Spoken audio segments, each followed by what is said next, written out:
Hello, everyone. I'm Rashida Edmonds. I am the Summer Youth Employment Program Special Initiatives Coordinator. Today, we're doing our panel on citizenship and employment.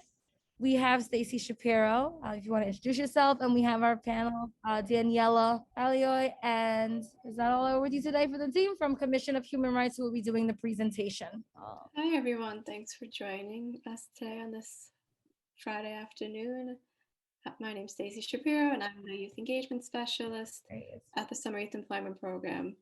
And I'm very excited that we're going to have such a great presentation today, great panel, and I'll give a chance to all our panelists to introduce themselves.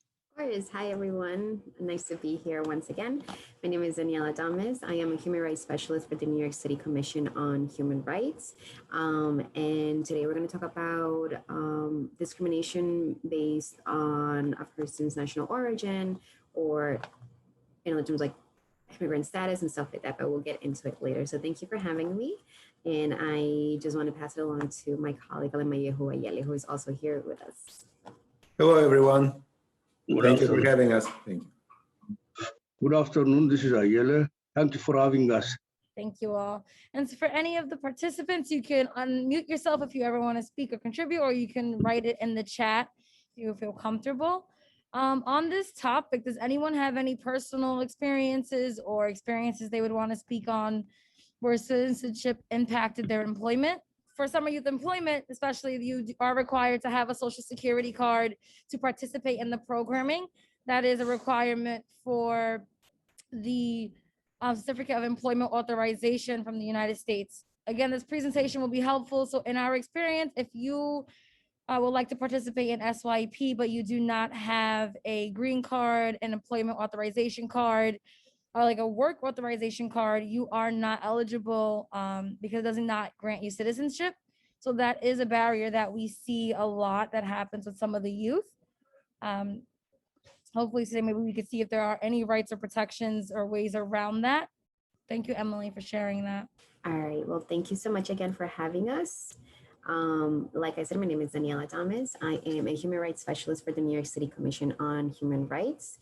And just to kind of give you a little background about, what the commission, essentially the Commission of Human Rights enforces the New York City Human Rights Law, which is the anti-discriminatory law in New York City. And we also educate the public on their rights and responsibilities under the law. So it's not just about what you're entitled to based on the fact that you live here in the city and work here in New York City, but also what you are responsible under the law. Now, the Commission on Human Rights has 4 different offices: the Community Relations Bureau, which is where my colleagues and I are from. We promote equality, understanding, and mutual respect. We work with schools and different agencies, such as this one, and we essentially just make sure that the public is aware about their rights and the human rights law in general. We have also a law enforcement, which is the area that accepts complaints and initiates investigations. This is where if you have if you want to file a complaint with the commission, these are the people that you would intentionally talk to about that. We also have an Office of Mediation and Conflict Resolution. Just as his name says, it's provided for, it's there to provide mediation and services and to facilitate resolutions from cases that are filed with our law enforcement bureau. And we also have our Office of the Chair, and this office essentially issues final decisions, orders, and legal enforcement. They also work on policy and legislation, and they engage in policy discussion and with commission stakeholders. Now, I don't think we need to know this until later on. All right.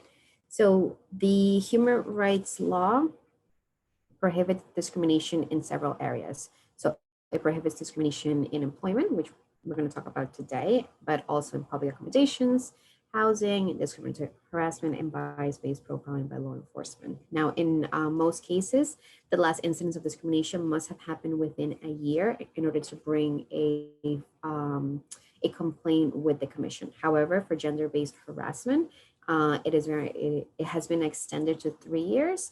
And it only covers incidents that happen in New York City. Now, individuals may also file a claim in court up to 3 years. And it is important to know this gender-based harassment, just because we have seen that undocumented workers sometimes are afraid to come forth when they have been harassed by their employers, because again, they fear that their perceived status might actually put them in more danger than we can help. Now, we don't ask for any kind of documentation as far as that. And if this is something that has happened to you, if you know someone that this has happened to, please come and speak to us about this. And like I said, it's the only category that extends more than just 1 year. Now, the Commission on Human Rights, or the law, it essentially says that discrimination is unfair or unequal treatment of a person or group based on a certain characteristics or membership of a protected class or category, such as race and color. It's multidimensional, can manifest in over subtle ways, and discrimination can occur in interpersonal, institutional, and structural relationships. And of course, it can affect the way that people are treated in all domains of society, such as education, employment, housing, the criminal justice system, etc. In order to establish discrimination, we also need to know the relationship that exists between the people involved, right? So for example, employee to employer, in the work environment, tenant and landlord and housing, and customer and public accommodation or service in general for discrimination under public accommodations. All right, so we're going to talk a little bit about employment and the protected classes, right? So the ones that we're going to talk about today are, of course, LEH and citizenship status, but that also includes national origin, sometimes race in there as well. Like I said before, gender is important to also take into consideration. And so these are the things that we're going to focus on for this afternoon. And something very important that Rashida asked before, like what would be something that could prevent a person from, or why would this, right? Like a person that may come from a different place or may not have the right documentation to attain employment here in the US, why might that be a reason why a person is not employable, right? So I just want to put out there that a person that doesn't have the right documentation, unfortunately, we cannot force someone to hire them, right? That's against the law. However, if you are already employed by someone, regardless of what your immigrant status is, you are protected under the law completely. And what does that mean? So that means that anytime that every single law that is out there to protect employees, whether that is the human rights law, labor laws, and all of that, you are entitled to that regardless of your immigrant status. And we're going to look about and we're going to talk about what that exactly is, right? So it's important for immigrant workers to know that in New York City, you have rights regardless of your immigrant status. Now, your national origin or country of origin, you are entitled to paid sick leave. You have the right to organize. You have the right to a minimum wage. You have the right to a safe and healthy workplace. You have the right to work in a place that is discrimination free. You have the right to be paid for overtime, and you also have the right to be paid for the amount of work that you do, right? So what does that mean? Now, paid, safe, and sick leave. So if you work in New York City for more than 80 hours a year, you can earn up to 40 hours of safe and sick leave each year. You can use the leave for yourself or to help anyone that you consider family for and care for or treatment, or to seek help or take other safety measures for any act or treatment of domestic violence, unwanted sexual assault, stalking, or human trafficking, right? So that's entitled for every single person that works here in New York City. The other part of it is the right to a minimum wage, right? So you must be paid for every hour you work, including work before and or after your scheduled shift and time spent traveling during the workday. So as of December 31st of 2018, the minimum wage applies, right? So for fast food workers or any number of workers, is $15 an hour. And then for 10 or fewer workers, $13.50. So the numbers change depending on where you are, right? And I don't work with the Department of Consumer Affairs or know exactly numbers of this, but I do know that you must be paid for every hour that you work, at least the minimum wage. Additionally, if you work overtime, so if you work more than 40 hours in a week, your employer must pay you at least hour and a half time of your regular rate and pay for hours you worked over 40 hours. And again, this is regardless of your immigrant status, right? If you are already employed under somebody, if you've been employed by somebody, these are things that you're entitled to. You have the right to organize. So what does that mean? You can join together with your coworkers in a range of activities about work issues that matter to you, right? So that includes whether you want to be represented by a union, and employers cannot threaten to discriminate against or otherwise take action against you for organizing or taking with you or talking with your coworkers about the working conditions. You're also entitled again to a safe and healthy workplace. So your workplace must be free of known health and safety hazards. You also have the right to receive information and training about job hazards. And like I said, discrimination-free workplace. So city and state and federal law prohibit discrimination and harassment on any base, including workers' actual or perceived immigrant status, race, national origin, religion and creed, color, all the different protected categories out there. And independent contractors who are not themselves employers are also protected from discrimination and harassment. So if you are working as a freelancer, or a contractor, independent contractor, or you work for someone, you have legal rights just like everybody else. So like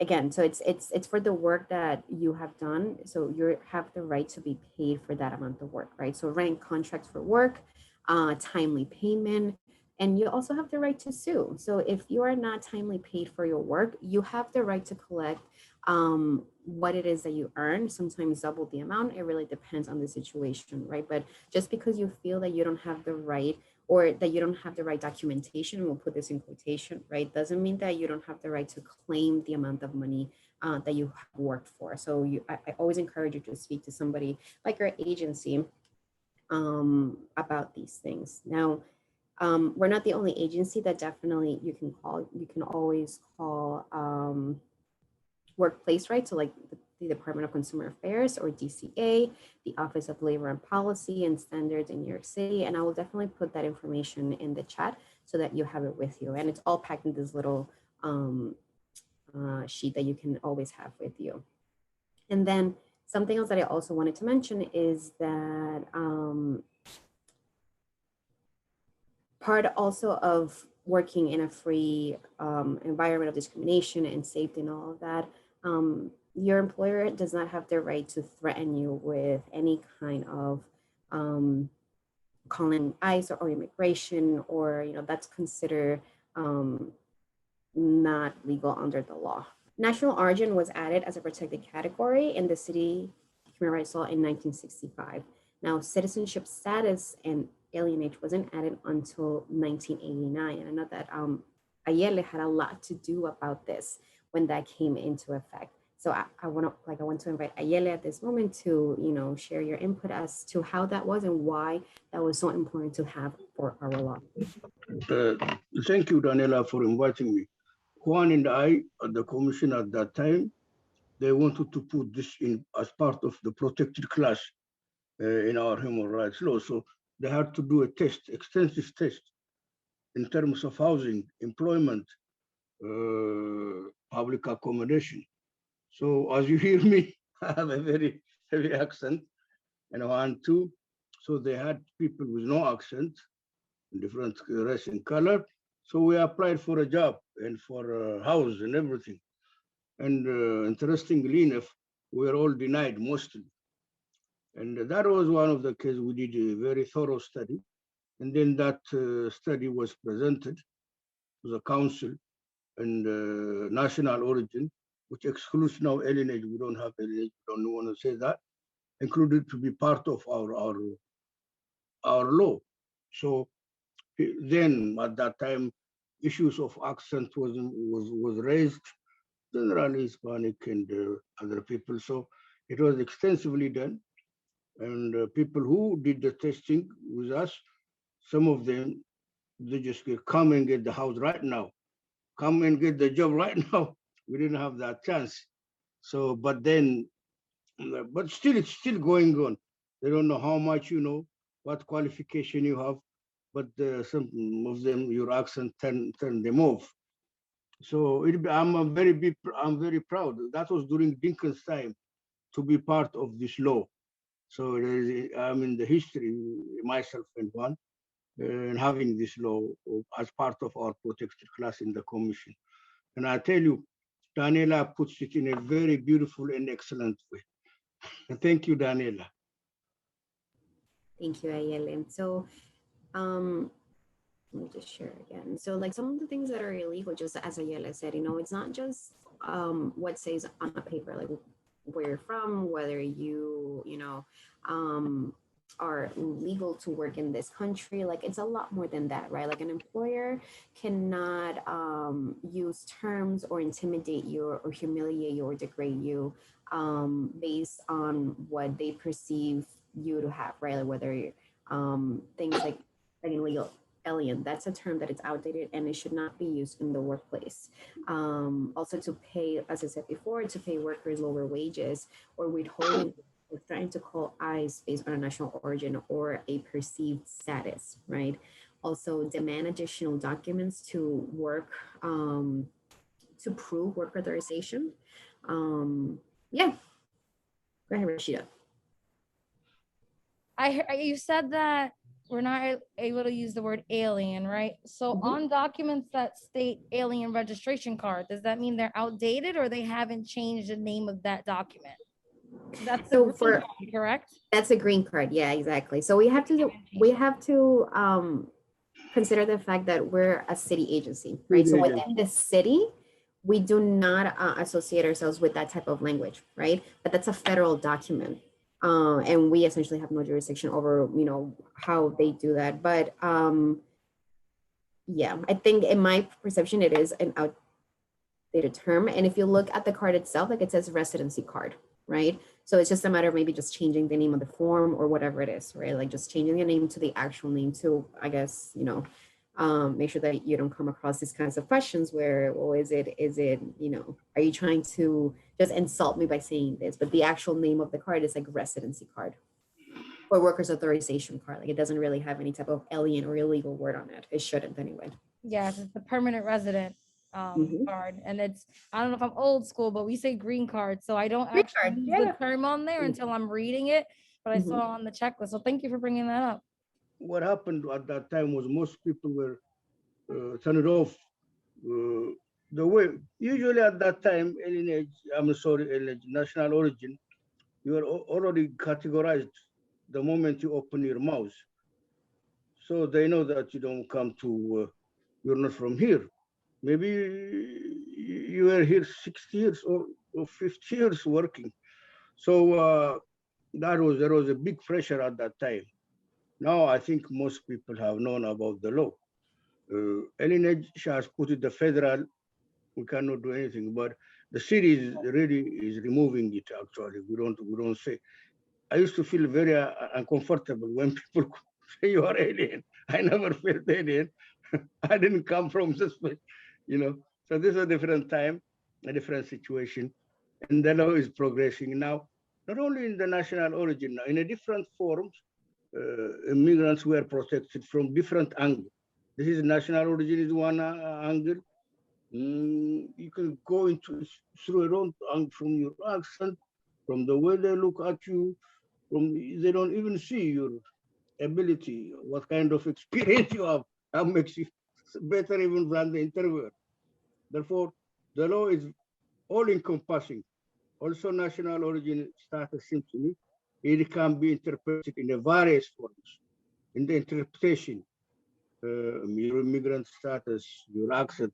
You can even come from a certain, let's say you are from Hispanic, from one region, from one part of Africa, from country to country, there is a different accent, something like that. So one can say you are from my region, well, we are from your accent, so it can favor you.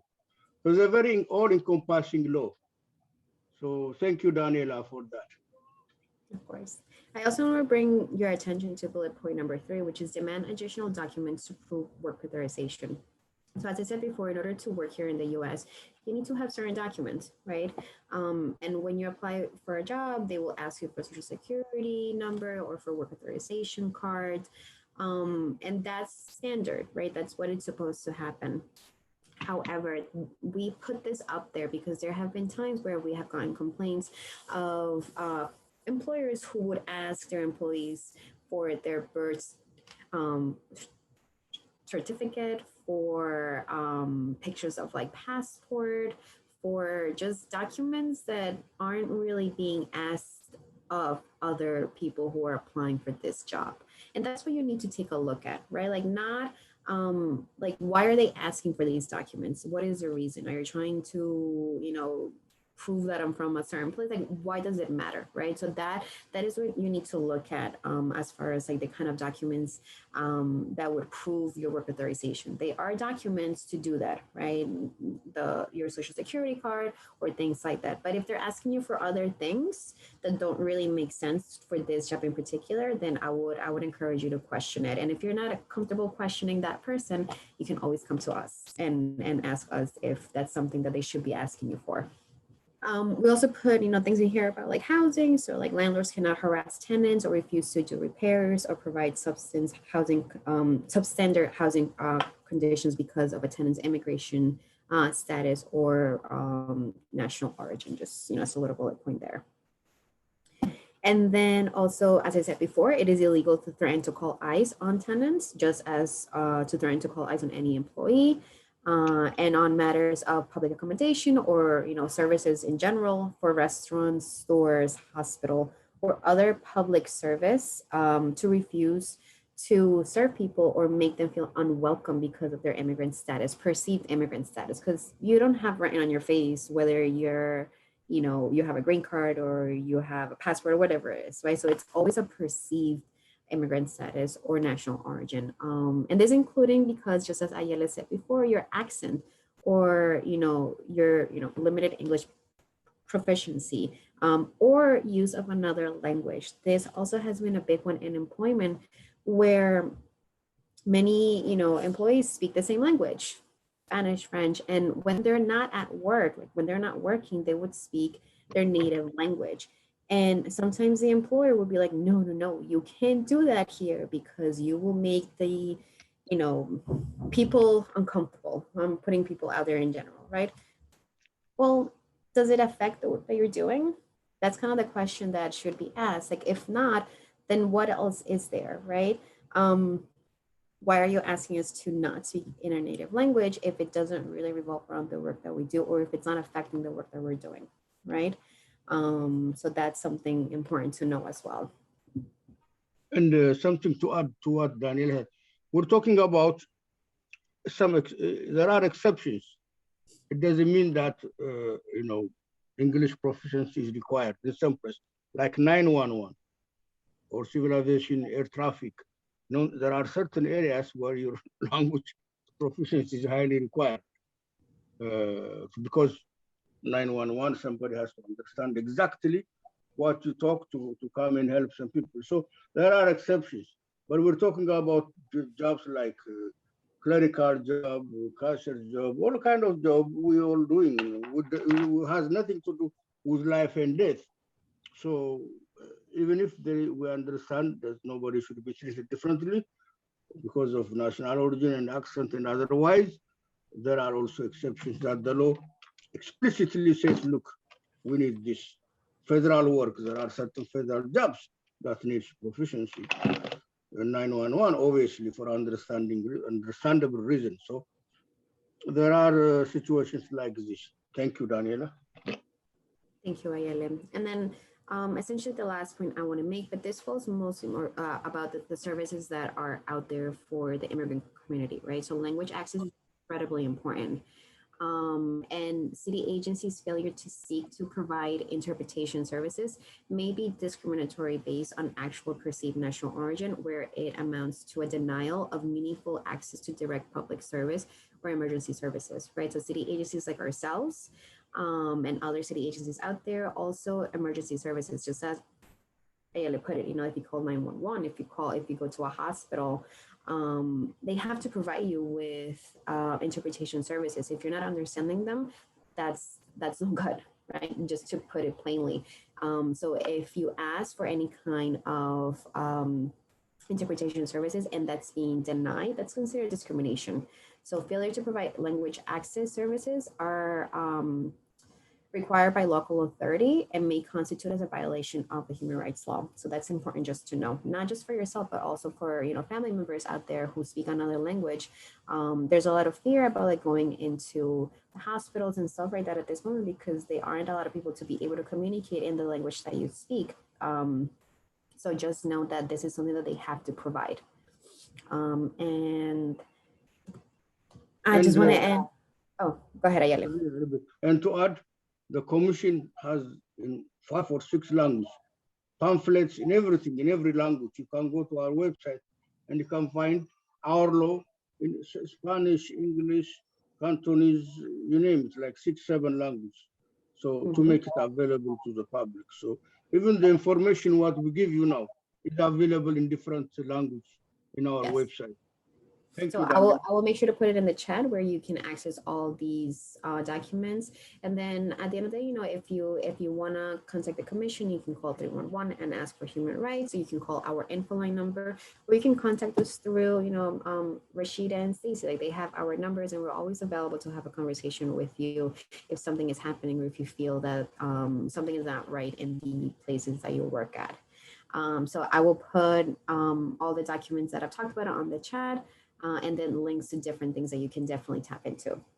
Daniela put it very well. If we don't force people to hire if you don't have the proper legal documentation. But once you're hired, you must be paid, like we said, if the human rights law, salary, and everything has to be according to the law. If they don't give you, if they don't pay you, you can contact the commission, and you can contact the state labor relations. They don't ask you your status. Safety, they only ask you how much do they pay you. It was supposed to be $12, $15. They pay me $2, $3, $4. The New York State labor relations, that's very important. You can complain. Wages and safety as well. Safety, because you don't have documentation, they have to give you all the necessary safety mechanisms, depending on the nature of the job. If you need a glove, if you have strong, depending on the nature of, you have to do this OSHA law. Maybe you have known about it by now. They have to comply to the OSHA law once you are working there.